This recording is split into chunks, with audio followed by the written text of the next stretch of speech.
So good morning, everybody. Welcome back. And I have to tell you, I was looking at the Torah portion, and it is so full of emotion and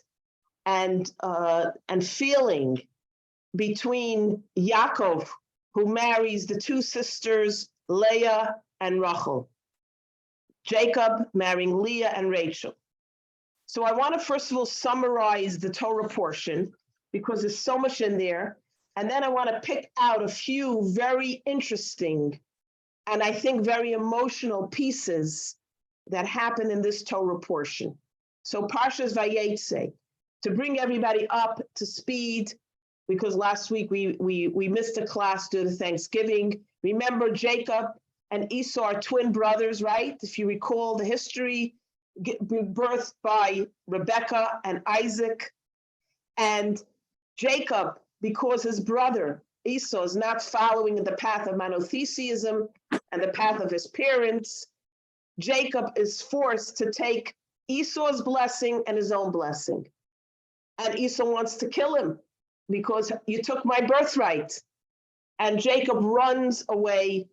He runs to, his mother says, go to my brother Laban, to Haran. Look how they're always going back to Haran, you notice? When Yitzchak needs a wife, back to Haran. When Jacob has to run away, back to Haran. So Haran is Mesopotamia, it's part of Turkey, and he runs away from his brother Esau. And this is where the Torah portion begins. Jacob leaves his hometown of Beersheba, and he goes to Haran, and he encounters the famous place, Jacob's ladder. Remember Jacob's ladder? The quintessential ladder, the ladder that symbolizes prayer, and we'll talk about it in a few minutes. And then after he prays there, he goes and he travels and he comes to Haran. And where does he go? What's the quintessential meeting place? The well.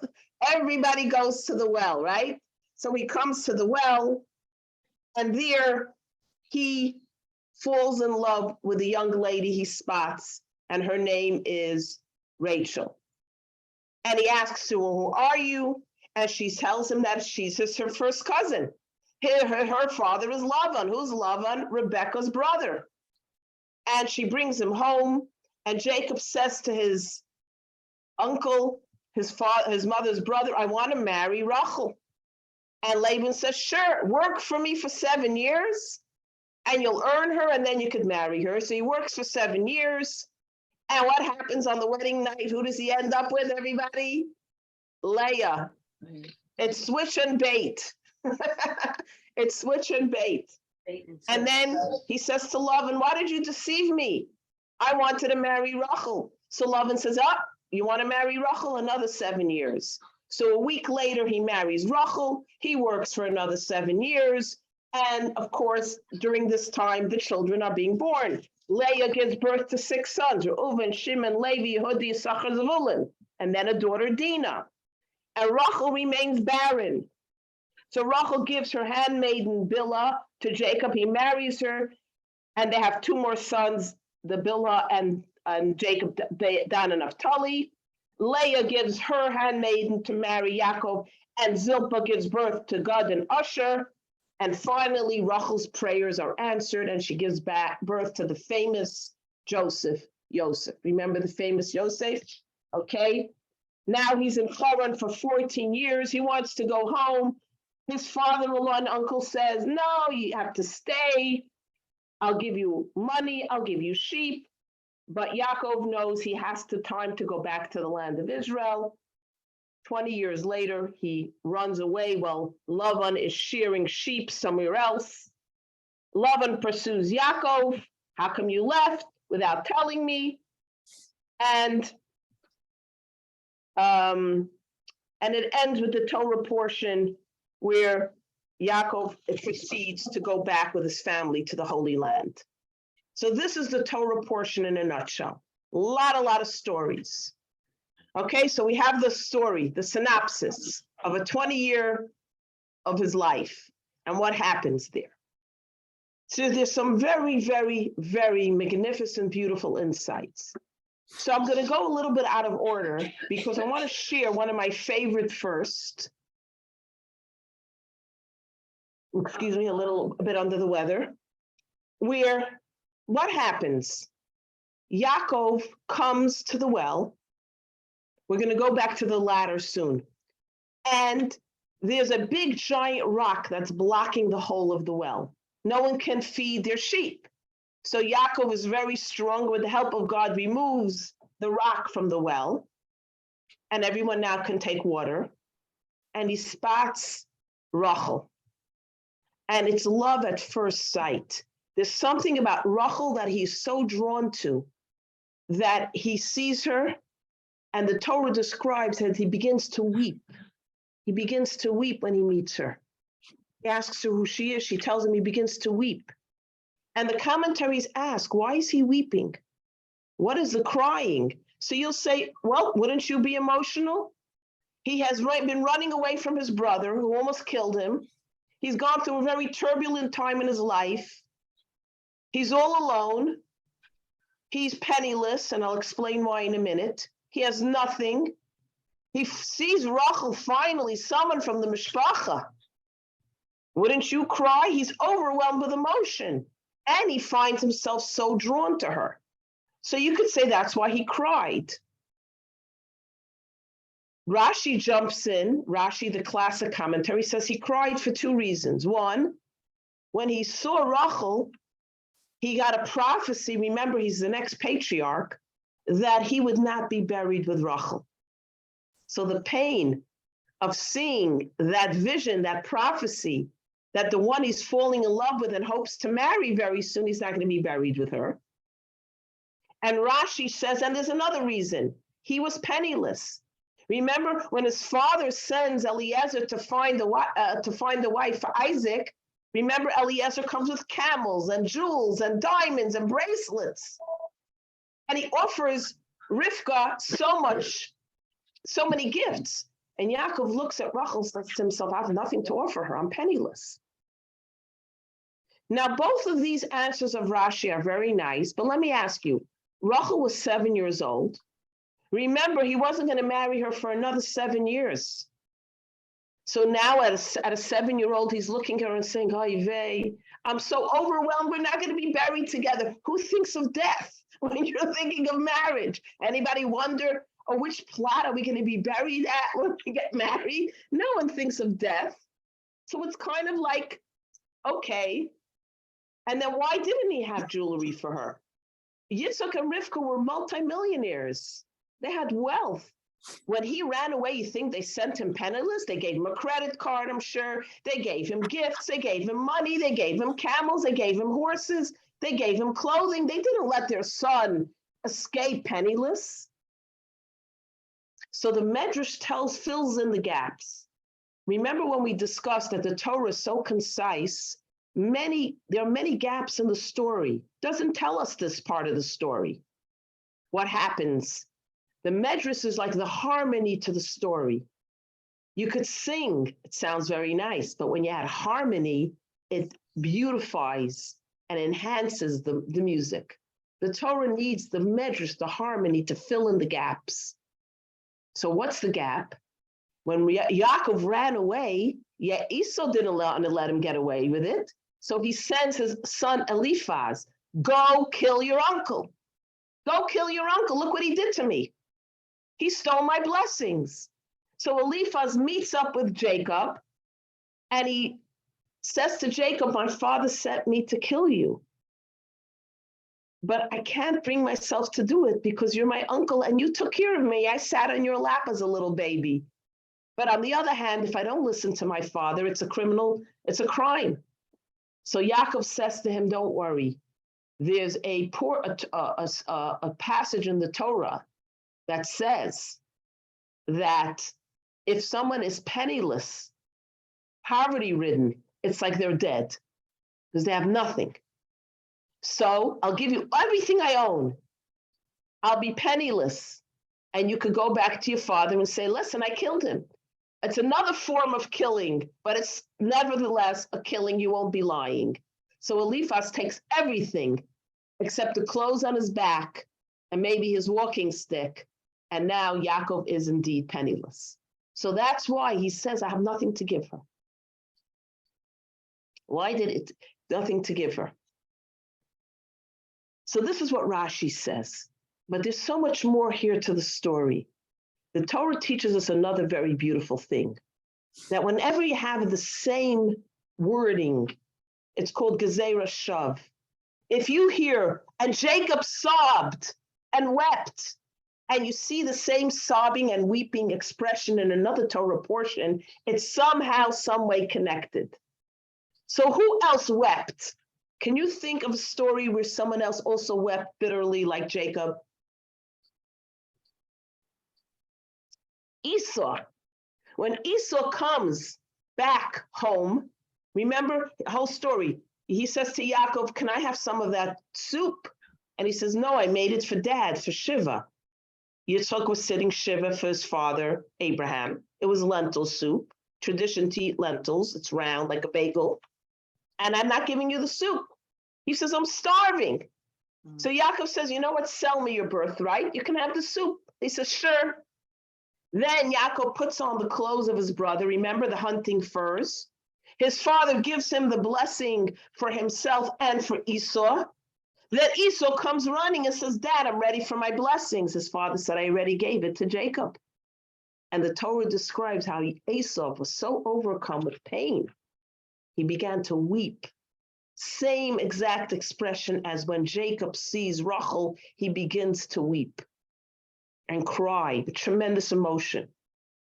Now, Esau knew he didn't deserve the blessings. He didn't want to be the next patriarch. Nonetheless, it pained him deeply because subconsciously his soul told him, Esau, you were meant to be a different person than who you are. You chose the path of being a killer, a murderer, a thief, an idolater. Esau chose his path. So though he cries that he's not getting the blessing from his father, he subconsciously, though he doesn't want that path, he cries. Why? Because subconsciously he does want it. Deep down, he knows that's the path he should have chosen. So he weeps with tremendous pain. But not always when you have regrets do you follow your regrets. You know what they say? You regret it and then you continue the way you are. So it's not like Esau became a Baal Tshuva suddenly. He repented. Okay, now I'm gonna throw out my idols. I'm gonna follow the path of my father and my grandfather. I decided I'm going to be the next rabbi. No, he weeps in pain, but he because subconsciously he knows he's wrong. So what does it have to do with Yaakov weeping? So there's a very interesting insight. When he's supposed to run away, his mother says to him, run away till your brother's anger subsides, she tells him. And then at the very end of that same passage, which is in the previous Torah portion, she says, until your anger subsides. And the commentary said, what do you mean? She just said, until the anger subsides. Whose anger? His anger. There's two people here who were hurt very badly. Esau was hurt because of his regrets of who he could have been. Jacob is not untouched because he got the blessing. He's also in pain. Look what he had to go through. Dress up in his brother's clothes, do something against his nature. Remember, he was more of a gentle fellow, a scholarly type, not a warrior type like his brother. He wasn't a conqueror, he was the scholar. He had to do this. It was very traumatic, and now he has to run away. So his mother understands it. She says, run away till the Esau's anger subsides, and the anger subsides.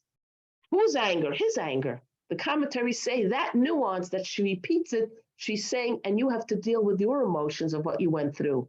When you're able to forgive yourself and make peace with what happened here today, you'll be able to come home. But for now, you have to leave. So the Torah here is showing us something I think so powerful. There's so much emotion we don't realize. When I was a little kid and we read the story, we were like, yes, Yaakov took the blessings of Esau. Esau was the troublemaker. Esau was the bad guy. Yaakov was the good guy. And then he marries two beautiful sisters. But there's a lot of emotion here. Yaakov, yes, he was a holy Jew, a great Jew, the next patriarch, but don't you feel that there was some trauma here? So the Torah is telling us there's a lot happening here. So he weeps and his brother weeps. There's a connection. They're connected over there. Because remember now, we'll see what happens.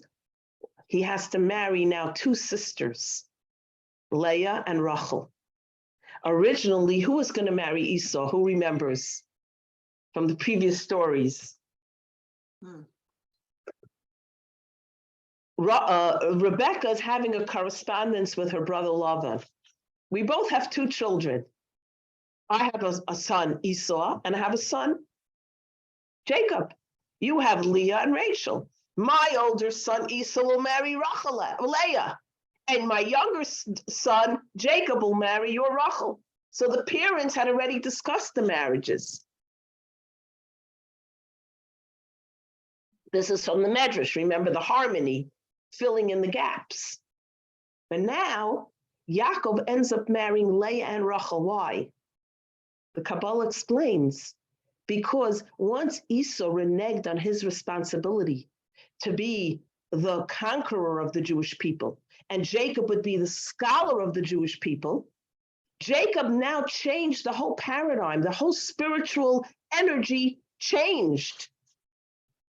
He had to marry both sisters now because Leah couldn't marry. She should have married Esau. That's a different discussion. But now he has to marry Leah and Rachel because he has now assumed his brother's spiritual identity to be the conqueror of the Jewish people and his own identity to be like the spiritual leader, the scholar of the Jewish people. So now he has to marry both sisters. So there's a whole paradigm shift in what happens. So this is the backstory of what's really going on. It's not only a matter of deception. He comes to Love and says, I want to marry Rachel. He says, sure, 7 years I need you. That's your payment for her. He comes on the wedding night. It's dark. He is intimate with who he thinks is Rachel. The light comes into the tent, and lo and behold, he was intimate with Leah. And then he goes to his father-in-law, and remember, this is not in the Torah actual passages, it's in the Medrash. Why did you deceive me? How come you gave me the wrong sister? So he says, we have a rule in our community that the older sister must get married before the younger sister. So that's why you got Leah. What did you think? I was going to break the rules for you? Now, before he goes to Lavan, don't you think he has a conversation with Leah? He wakes up in the morning. She's lying near him. He looks and says, oh my gosh. Don't you think he said something to Leah? What do you think he said to her? Anybody want to say? Why did you deceive me? Right. Why did you deceive me? Why did you deceive me? He had just deceived his father. So it's, he's not so pure about that. Okay, so very good. I wasn't going to bring that up because I remember teaching it last year. So it's kind of like, but I will touch on it for 1 second because you brought it up and we talked about it last year, is that no good deed goes unpunished. Remember, he had to take the birthright and he had to do it in a deceptive way, like we discussed last year based on the Kabbalah. We don't have time to go into it. But remember now, exactly. So he gets deceived in a sense. There's always some tit for tat that has to happen. But more than that, is that, and also when you're a tzaddik, to you and me, we would never let's say, let me talk about myself. I'm not going to say, because somebody here might be a very righteous woman. If I did something like that, and so God doesn't judge us as harshly or as nitpicky as the patriarchs and the matriarchs. They're up here. So everything they do, every nuance has an effect. So he deceived his brother, now he gets deceived. Okay, But there's much more to this now. Let me get myself back on track. Give me a second. Oh, so he says to Leah, this is the conversation in the morning, which Diane just mentioned. Why did you deceive me? I was supposed to marry your sister. So this is what she answers. And tell me what you think. She says, every craftsman has a teacher. Every craftsman has a teacher. What does that mean to you? Tell me what you think this means. Anybody want to say? Which means, where did I learn? It seems like she's saying, where did I learn deception? Look who's talking. You just deceived your brother. Well, who are you to talk, right? Isn't that what it seems like she's saying? Who are you to talk, right? Look where I learned. But that's not what Leah is really saying. That's not what Leah is really saying, because it sounds very petty. Mhm. In a marriage, you don't want to be petty. In a marriage, what she's actually telling him is that when you left, you took Esau's birthright, you changed the whole paradigm. I have to marry you now, in a sense. Mm. Every craftsman has a teacher, she says to him. She's not trying to be mean and petty, because she's not mean and petty. Leah is a very special girl. We seem to paint her like a pariah, but she's really a very special person. We'll soon see. She says, every craftsman has a teacher, she says, which means when you married, when you took Esau's blessing, you also took his spiritual destiny, which was to marry me. And once you took on his spiritual visage, I have to marry you. Because marriage is not just, oh, okay, let's marry somebody. It's your soulmate. Mhm. The soul is split at birth. And that's why men and women are attracted to each other. They're always looking for their other half. So once he took on the spiritual energy of Esau, he has to now marry Leah. Because remember, Leah was supposed to marry Esau, and Rachel's supposed to marry Yaakov. The older with the older, the younger with the younger. So this is a Kabbalistic Hasidus insight that this is what happens. So she points this out to him, and he realizes that. He realizes that. And what is Lavan saying in the conversation, just to bring this in, because I think it's so beautiful. Lavan says, the rules of our community, that the older goes before the younger. But based on Kabbalah, what is he saying? That if you want to have the younger sister, the Rachel, you have to first have the Leah. Mhm. What is the Leah and the Rachel in life? Now we're going to go into this. But let's just take a little breath. Anybody want to add anything, say anything? So now there's a lot going on, you realize. If you just read the story, you read the story, right?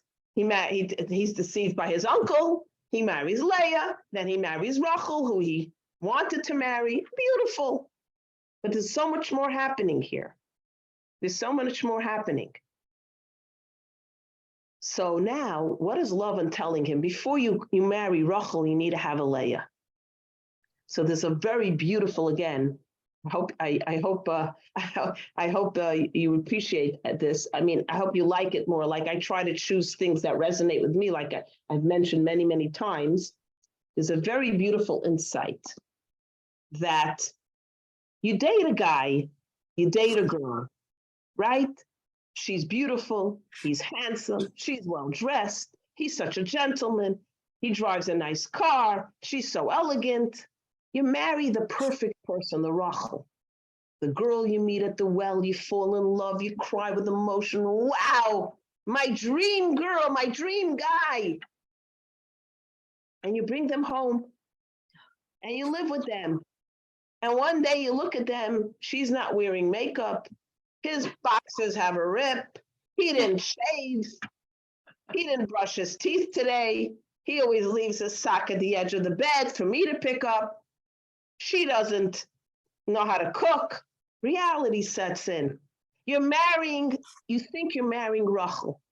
We all do. That's how we fall in love. But we end up with Leah in our lives because life is not perfect. No one is perfect. She has a sniff cold. Of course, she's going to look all bloated and sniffly. Why can't she always look like when we got engaged? What happened to his six-pack?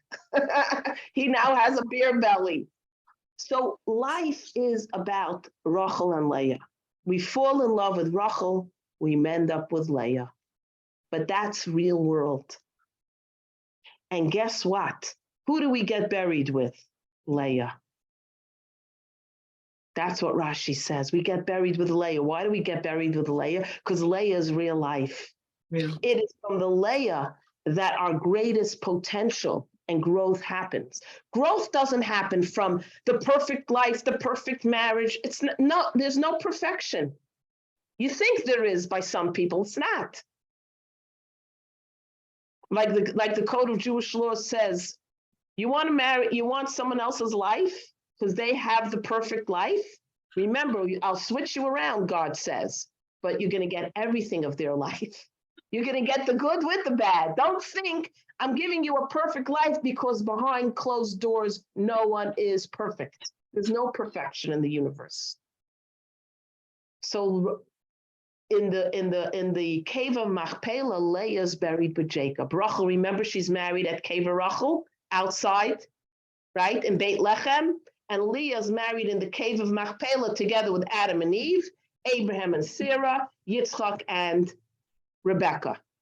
So she's buried with Leah because it's the Leah who's the real part of his life, who challenges him, who enables the relationship to grow and prosper. So Kabbalah says, the Alter Rebbe, Rabbi Shneur Zalman of Ladi, who wrote the Tanya, the primer on Kabbalah, says like this: Leah is Olam, the Asgalia, the real world. What you see, the beautiful girl, the gorgeous girl, the smiling girl, even Rachel, not Leah, Rachel, even her name is beautiful. It means sheep, E-W-E, beautiful, white, pristine. Who doesn't love a little sheep? I just bought my grandson a little sheep, to cuddle with, a little baby, and it's a kosher animal. Who doesn't love a little beautiful sheep? Even her numerical value, 248, is Vayehi Or, let there be light. Rachel is light. And Leah means exhaustion. Leah comes from the word exhaustion. So who would you rather marry? Light or exhaustion? Two girls are sitting at the table. Hi, everybody. I want to introduce you to contestant 1 and contestant 2. Rachel, light. Leah, exhaustion. Who do you want to marry? What are you going to choose for your son?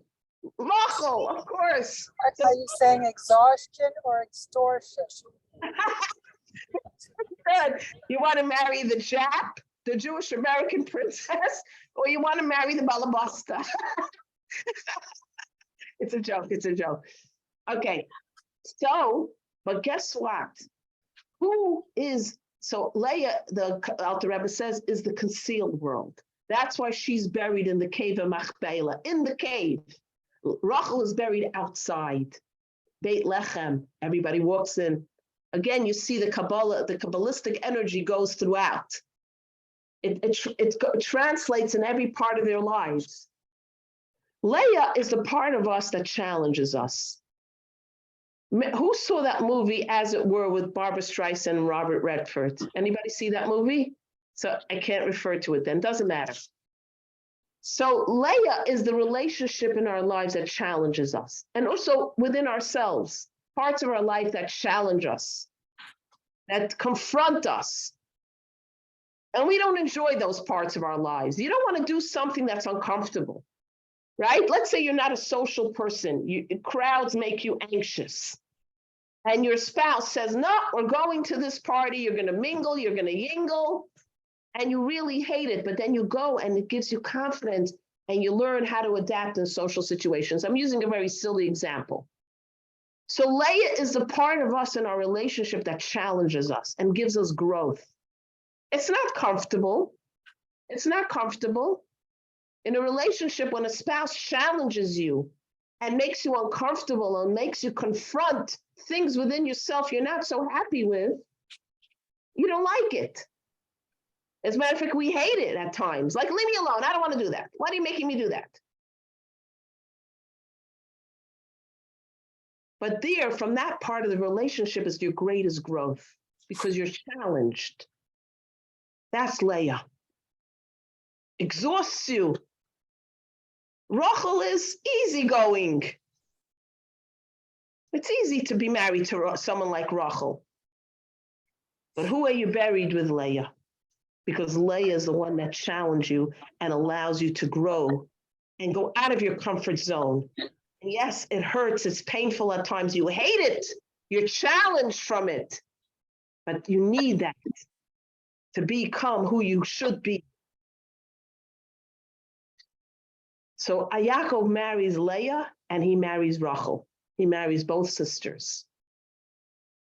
And by the way, let's not underestimate Rachel. She's a very special person.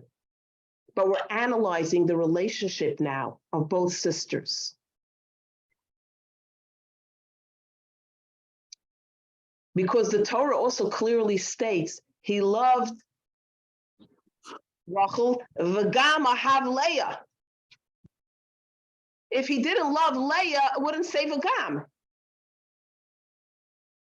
It would just say he loved Rachel. Very good. He loved Rachel. He didn't really care for Leah. He loved Leah. Matter of fact, the Medrash, which let me share with you, one of the commentaries says when he married Leah, he wanted to divorce her because he wanted to marry Rachel. But then when he saw the beautiful children she gave him, he realizes, how could I divorce a woman who gave me the most magnificent children? He realized, he came to realization. This is one commentary explains this. But he doesn't divorce Leah to marry Rachel, even though then they were allowed to marry two wives. Remember, this is before the giving of the Torah. And even after the giving of the Torah, you were allowed to marry two wives. Later on, Rabbi Gershon made an edict, a decree, you only can marry one woman because of all the trouble it causes and can cause, which was very good. You know, I asked my husband one day, if you were allowed to, would you marry another girl? I wanted to know. Heart-to-heart talk with my husband. He says, Freida, are you kidding? I can't even handle one, he tells me. Good answer.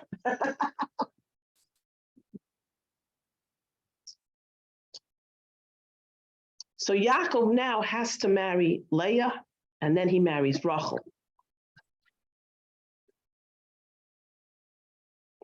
Does anybody want to add anything, say anything before we go into the next very interesting analysis of what's happening here? Another look What at did Rachel and Leah think of each other? I mean, very it's hard to get along. Very good. So also, let me ask you another question. In the Torah portion of Vayikra, I wasn't going to bring it up, but let me read it to you. It says in the book of Vayikra, Leviticus, V'isha elachaisa al tikach l'tzarar.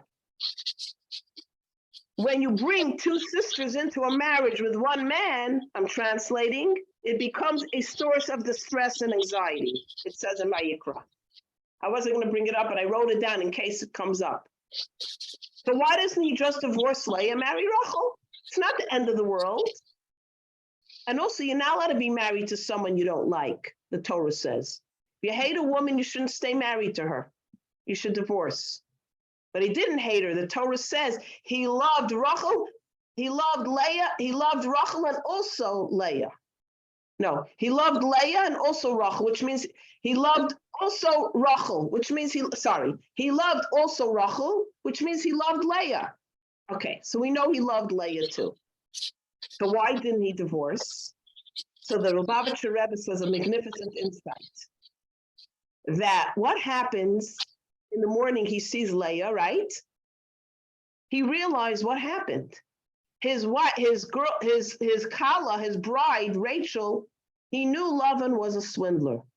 So before the wedding, he met up with Rachel. He says, let's make up signs, hand signs.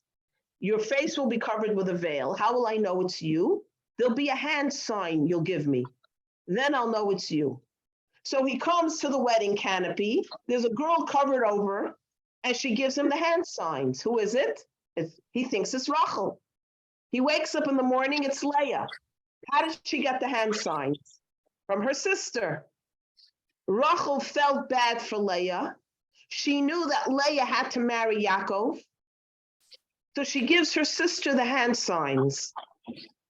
Says the Rebbe, a girl like this, who moves aside her ego and the love of her life to give her sister the hand signs, that's a girl who can be married to the same guy with her sister. A girl like Rachel?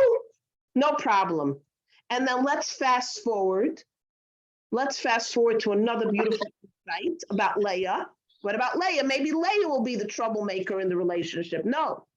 When Leah gives birth to 6 sons, she gets pregnant with her 7th son. But she gives birth to a girl. What happens? I'll tell you what happens. The Medrash tells us something magnificent.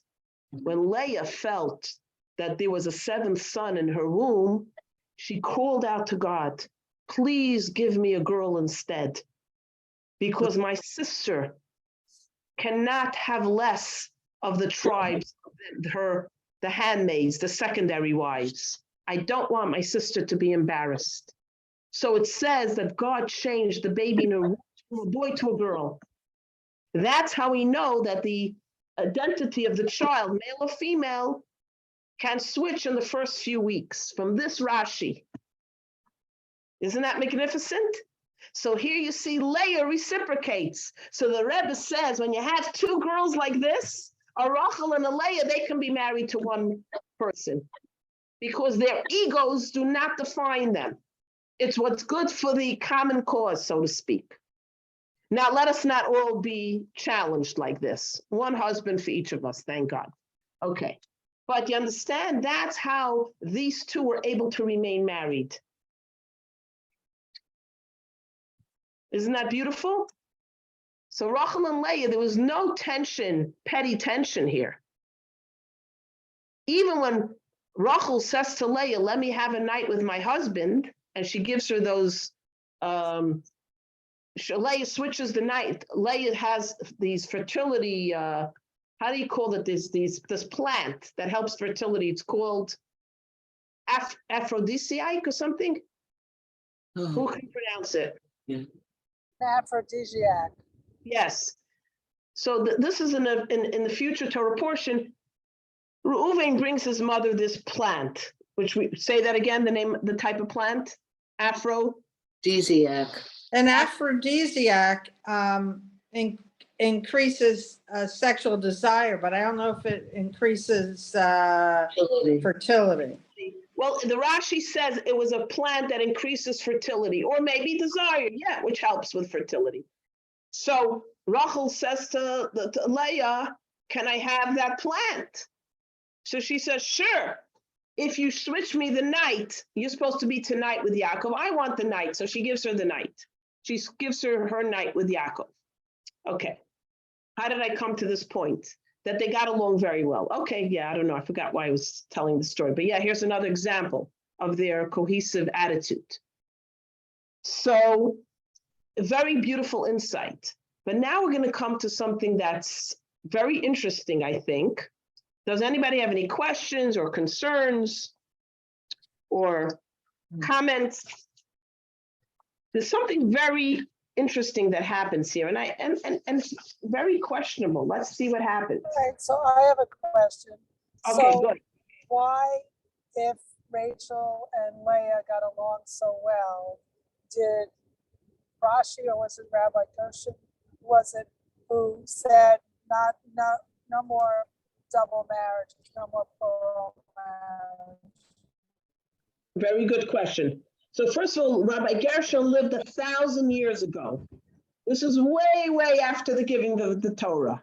1,000 years ago. So now we're in the year 5783. So he was in the 4th year 4000, 1,000 years ago. So he realized, remember also, we are not the matriarchs and the patriarchs. We're regular people. Even though, again, I never like to judge, because some of you monks might be very, very holy people. So you never know. But let's talk for the plain folk like myself.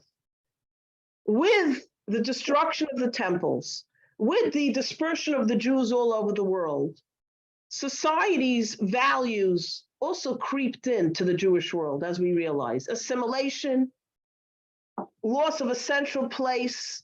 That's why we have shuls, no more temples.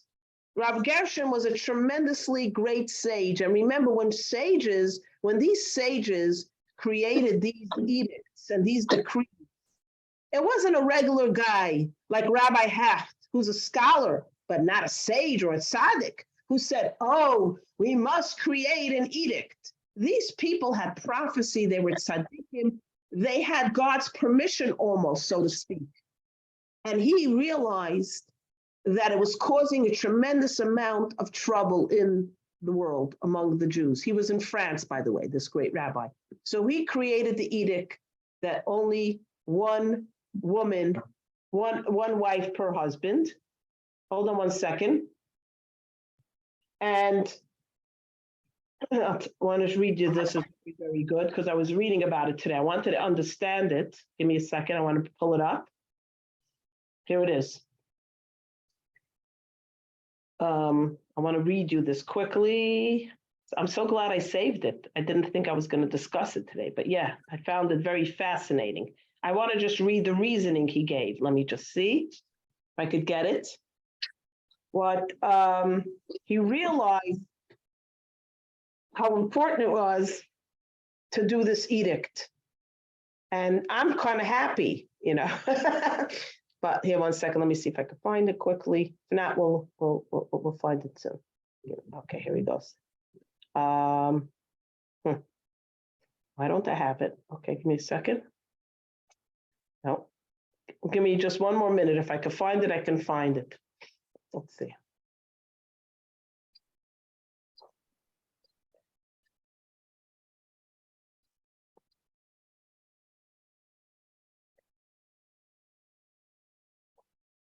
By the way, he was called the light of the exile. He was such a special person.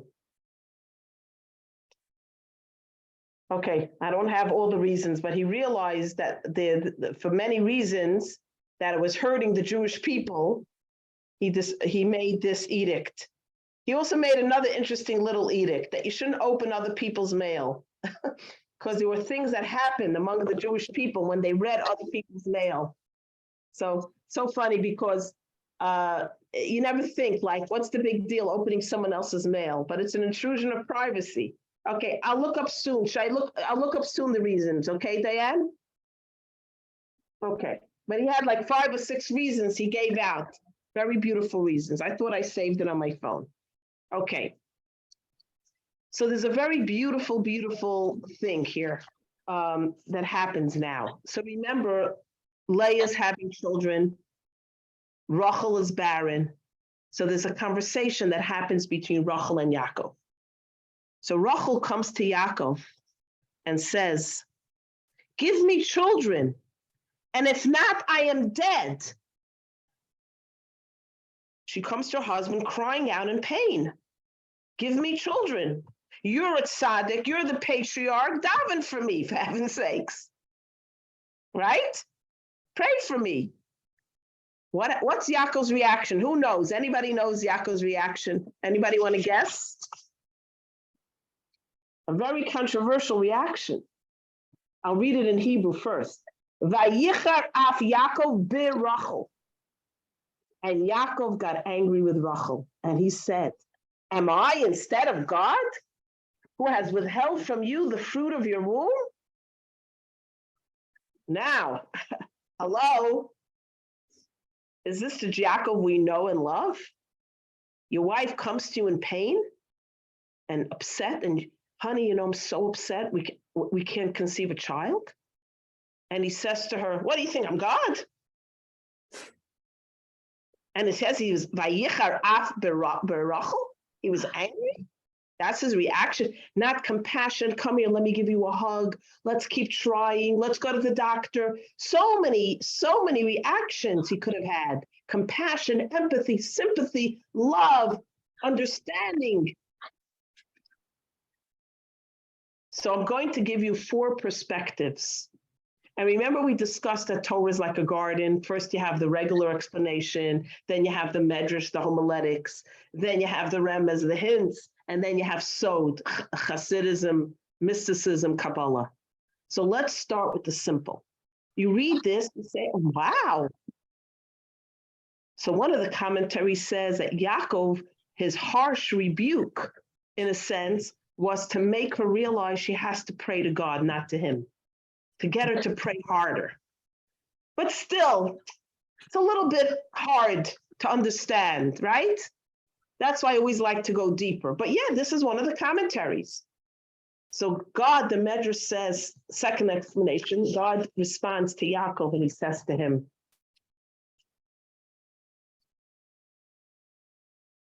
God says to Yaakov, this is how you respond to a hurting and crushed person? I swear that your sons will stand and prostrate themselves in front of her son. So God responds to Yaakov and says, this is how you respond to your wife? So harshly? Now remember we said that Yaakov wept. And why did he weep? You have to go back to why Esau wept, because it's all connecting. Weeping and weeping, the same type of weeping. Woe, Joseph, remember Joseph is Rachel's son. He's the viceroy of Egypt. His brothers come to buy wheat and food, right? They're brought before him and he tells them who he is and they think they're going to be killed, right? Because the brother's going to take revenge. What does he say to them? What does he say to them? Am I instead of God? In other words, he says the same words. You think you sent me here? You didn't send me here. God sent me here. You think you were the ones who sold me into slavery, and then I was put into prison, and now I became viceroy of Egypt because of all what you did? No. Don't leave God out of the equation. The same words that Yaakov says to Rachel, Rachel's son says to Yaakov's other sons. So what goes around comes around. That's the second explanation. He says it. He's harsh. So God says, oh, you said that to your wife. Wait, there's going to be another scenario where someone is going to say it to your sons. And that was Yosef.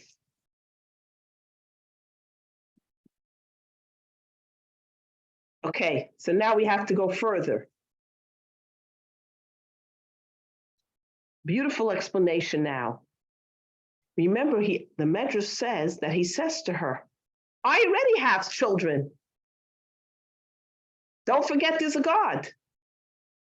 But again, it's a harsh response because even if you have children, a woman comes to you, you're the patriarch, you're the tzaddik of the generation, the Rebbe of the generation, says, please pray on my behalf to have children. That's the response. Don't you know there's a God? You go pray. Hundreds, thousands of Jews go to every resting place of every great scholar, the Rebbe, the Arizal, the Rambam. We travel all over Israel praying at the gravesides and resting places of our sages, right? Do they come out and say, why are you coming to me? Pray to God. We know that great sages pray on our behalf. We pray to God, but we also have the sages pray on our behalf. Everybody should be praying, right? So why does he say, oh, I already have children, you pray to God. I'm not the one that needs children, so to speak. So there's a beautiful, beautiful next explanation. So basically, the first commentaries are not painting Yaakov in the most positive light, but we're explaining why Yaakov reacted that way, because he wanted her to pray to God. Okay, but let's go even deeper and try to understand, because I wouldn't be happy with that answer, knowing who Yaakov is, right? So there's another beautiful, two more beautiful insights, deeper and deeper. When God created Adam and Chava, Adam and Eve, in the Genesis, God calls them person. Then God split the person in half, and we had an Ish, which means man in Hebrew, and Isha, woman. So the first name God gave the humans was Ish and Isha, man and woman. Woman has a Yud, Ish doesn't have a Yud. Why does the woman's name have a Yud? Besides that, women have a greater spiritual energy. The answer is that when a man and woman bring the Yud into their intimate life, into their personal life, there's a fire that burns, a powerful, positive fire. But if you take the Yud out of Ish and Isha, you're left with the word Aish, which means fire, a negative fire, a fire that consumes and burns in a negative way. So if you want to have a passionate, loving, powerful relationship, you have to have the Yud and Isha in the relationship. God is every part of your relationship, your intimate life, your physical life, your spiritual life. God has to be in the marriage. So God called the man Ish and the woman Isha. Then later on, when God creates the world, right? And the world was already created. A few hours later, God calls the man Adam, man. And what does he call Eve? Chava, Mother Nature, mother of all living things. Which means she's a mother. She can have children. She's the first mother. She has Cain and Abel and Cain and Abel. So why didn't God right away call Adam, Eve, Chava? Why do Ish, Isha, then Adam, and then Chava? This is what I'm bringing in to connect to what Yaakov is telling, what happens here. The reason is God was telling us something very, very, very important, very powerful. That a woman is not defined by her children. A woman is not defined by the level of Chava, mother of all living things, which means that if God forbid a woman can't have children, or a woman doesn't have children, a woman doesn't get married, she couldn't find her spouse, or for whatever reason she couldn't have children, medical reasons, other reasons, her value does not diminish because she didn't have children. She is as important as those who have children. That's why God starts calling her Isha. You're a person in your own right. Later on, when you have children, you're called Chava, mother of all living things. She has children. She has Adam, Cain, and Abel, and so on, and then she had more children. What happens? Vayichar af berachel, Yaakov was not lashed out. He responded seemingly with anger, but really frustration, not anger, angry at her, angry at the situation, that she says, I am dead. I am dead if I don't have children. Yaakov says, no, you're not. Your value is not the children. You have your own value. I love you for who you are. If God doesn't give us children together, you are not less valuable, beloved, adored, and useful in this world just because you don't have children. Isha. First, God named the woman Isha to show us she's a woman no matter what. She has value no matter what. Then she becomes a mother. She's called Chava, a second name. Like mommy. First you're Freida, then you become mommy. So every woman has to realize the value. Your value is not judged by if you have children or not. If God forbid you don't have children and that's your destiny, I'm not saying it's a pleasant destiny and I'm saying it's a happy destiny, but you are you have a meaning. You know how you know? Because you're here. If God didn't want you here, you wouldn't be here. You wouldn't be born. So Yaakov is so pained that his wife says, I'm dead. He's not angry. You know how you're angry at your child comes home from school and says, I'm a failure. I missed the basket at basketball. All my teammates said I'm a failure. Why am I even on the team? And the mother is, don't say that. She lashes out, not lashes out with anger, lashes out with pain.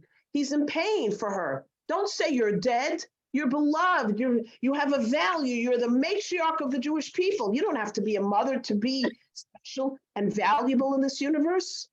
So this is one explanation what Yaakov says to her. So this paints Yaakov now in a whole different light, doesn't it? Before you think, oh, he's just lashing out in anger. No. Vayicharaf, we sometimes yell at our children, yell at our spouse, not because we're angry, because we feel pain, so the reaction seems harsh. Don't say that. Why are you saying that? You're my child. You're telling me you're a dummy? The child of geniuses, you're a dummy? Don't insult my child. You ever told that to your child? Don't insult my children. I get that, and it's so impressive, but is this also the root of why Judaism reveres women and gives them status? Because other cultures don't do that as much. I'd like to think so. When you study the Torah properly, it's so profoundly lauding the feminine energy. It's just insane. I sometimes feel bad how women don't realize it. By the way, and when society during that century, but when we're talking about Yaakov, they demeaned women. Women were objects. Women were sold. Here, everything about the feminine in the Torah is so beautiful. They're so like on a pedestal, but in a good way, not on a pedestal. Oh, put me on a pedestal, but in a very powerful way. And now let's take it one even level deeper, which I love. Look at the language in the passage. Vayichar af birachel. It's wrong. It's written wrong. He was angry in Rachel. How are you angry in someone? Vayichar af Rachel. He was angry at Rachel. Why birachel? Bir. So now comes to me the most. I love the answer we just shared. I want to share even a greater answer. His fury, his anguish, his pain burned in Rachel. And there's another place where it says this by Moses. Again, we're drawing the parallels where it says it again. When he heard Rachel's pain, when he heard Rachel's anguish, he shared with her how much he felt that anguish and pain. He brought out in her, he told her how his anguish and pain felt. How did it feel? Bir Rachel. His pain burned in Rachel. She felt his compassion, his empathy, relating to her pain. How? Because remember what happens to him when he leaves Israel, Beersheba. He's running away. He's then robbed by his nephew. He's penniless. He comes to a place and he has a dream, a ladder. Angels are going up and angels are going down. And at that time, remember we discussed that this is a Torah portion of emotions. How did Yaakov feel at that moment in the darkness? He felt tremendous anguish and pain and uncertainty. Where am I? Where am I going? What's going on with me here? My brother wants to kill me. I'm all alone. I left a beautiful family, my parents loving, nurturing. I have no wife. I have no prospects. I have nothing. He's at a moment in his life where he feels he's in the abyss. And when King David wrote the Psalms, he wrote a psalm that we say when we're in pain. It's a psalm that says, "Esa'einai Eloharim." My eyes rise up to the heavens. Remember that famous psalm? May ayin yavai ezri, King David says. From where will come my salvation, my help? And what's the answer? Ezri me'im Hashem. My help will come from God. This was coined by King David. And the Torah tells us that this psalm refers to the life of Jacob. Jacob is in a dark place, but he's also in a dark place. It's nighttime. Vayifka b'makayim, when he dreams about the ladder, he's going to sleep, right? It's a dream. And he comes and his heart is full of pain and anguish and darkness. And that's why he coins the night prayer called Ma'ariv. Remember, Abraham symbolized the abolishment of idolatry. He coined Shacharis, the morning prayer, a new horizon, a revolution into a new way of thinking. Light. You know, when you think, you raise your hand, got it now. That's Abraham. Yitzchak was self-sacrifice. Isaac was the concept of self-sacrifice. He was willing to allow himself to be offered at the altar. He creates the afternoon prayer, mincha. And who creates the prayer that we say during darkness, during night? Jacob. Because he's in the darkest place of his life. So he creates a prayer in darkness. And by the way, just a very beautiful insight. That's why he becomes the patriarch of the 12 tribes. Why wasn't Abraham the patriarch of the 12 tribes? Why didn't Isaac give birth to the 12 tribes? Why Jacob? Because he understood darkness. And the 12 tribes, we, the Jewish people, continue living through darkness. Throughout the centuries, pogroms, the expulsions, the Holocaust, the anti-Semitism, the brutal killings. The 12 tribes, we have experienced darkness. Jacob, who experienced darkness, had to give us an energy to survive darkness. That's why he dreams about the ladder, so that we can dream.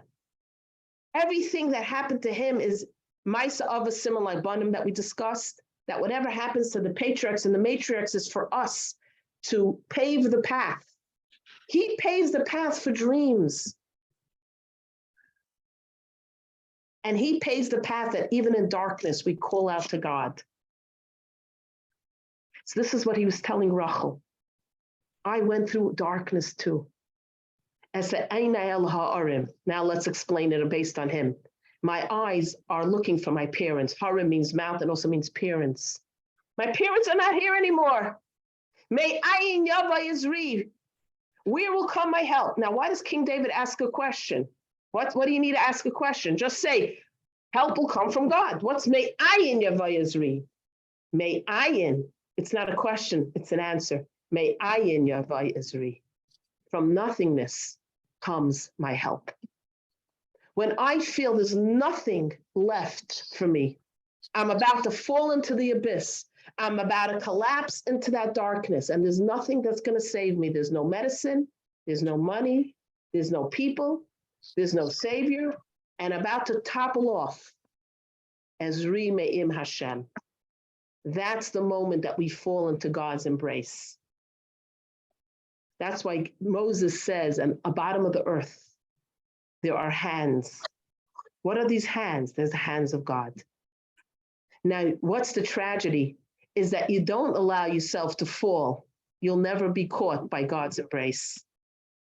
Because when there's nothing left in your life, there's no hope. You've exhausted all options. That's when you can fall into God's embrace. But if you keep thinking there's a solution, oh yeah, I'm going to call my accountant, I'm going to call my doctor, I'm going to call my son, I'm going to call my daughter, I'm going to call because I have to solve, how am I going to get out of this? Whatever the tragedy, challenge, struggle is. When you still think there's solutions in your life, you're not going to fall into the embrace because you're not free falling. Only when you free fall will you be caught by God. So sometimes you have to let go of everything. Say, listen, God, it's your problem. You solve it. You got me into this. You get me out of this. I'm falling into your arms. No, there's no more solutions. There's no human solutions in my life. I need God. May ayin yava yizri. From nothingness, that's when God will catch you. When there's nothing. So it's not a question, it's an answer. And that's what he tells his wife. I'm not angry at you. I'm commiserating with you. I'm sharing with you my dark moments. So this is what really understanding the relationship between Yaakov and Rachel. Rachel, His fury, his anguish, his pain burned in Rachel. She felt that he felt her pain. And then she gives birth to Joseph, the famous Joseph. So we could conclude with that. So when you feel that it's all over, remember there's an embrace waiting for you right then and there to catch you.